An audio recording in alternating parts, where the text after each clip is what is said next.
devoutly 2,000.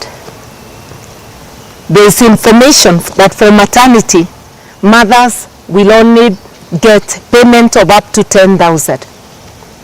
Under Linda Mama, in public hospitals, women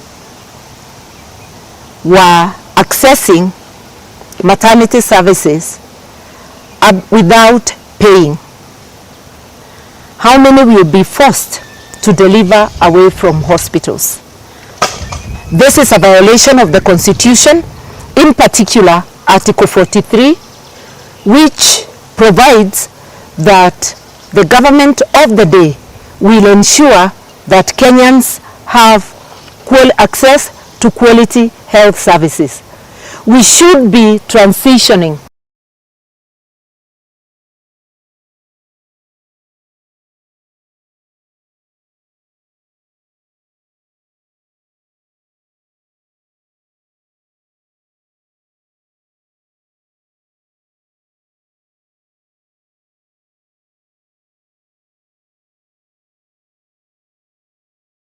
destroy Kenyans' food sovereignty.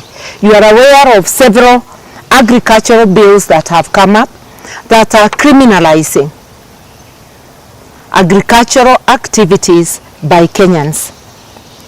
It is like the Ruto regime is determined to wipe away completely indigenous farming and instead put it in the hands of conglomerates. We know they began by bringing in GMOs.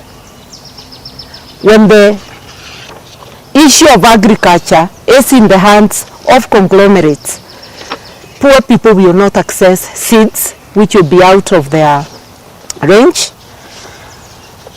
And if agricultural activities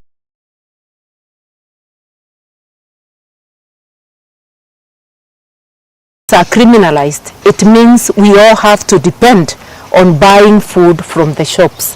How many can afford? Instead of helping Kenya to be food secure, we are destroying any chance of Kenyans ever being the masters of their own destiny when it comes to food security. Amidst all these chaos and the chaotic rollout of SHIF, we have not had the elected leaders, from the presidency to parliamentarians, highlighting the suffering of Kenyans. Instead, they are all glued to the power games of impeachment. Kenyans are not diverted, the Kenyans' attention is not diverted to the issues of the day, and that's why participants in Elgeyo Marakwet were asking whether the impeachment of Gachagua will build the stadiums that were promised, whether it will bring the building of the roads that they have been promised and have not so far been built. In other words, Kenyans want their issues attended to, not side shows. And the message to the Ruto regime is clear: shape up or shape out. Governments are elected and leaders are elected to prioritize the needs of the people.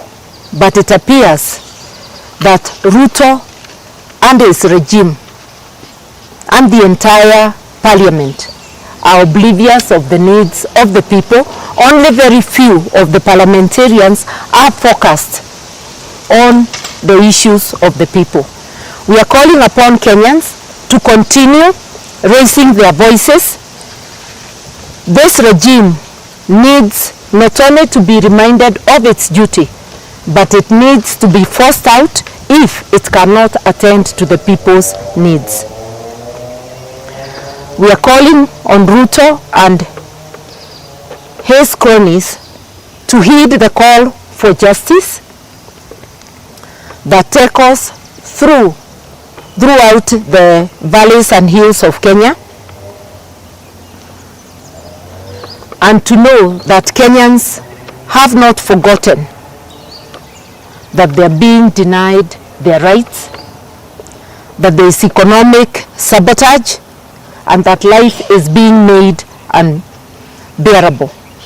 And that is why in one voice Kenyans have said, in order to preserve the very soul of our nation, both Ruto and his deputy Gachagua and the entire government ought to do the honorable thing, exit the stage and pave way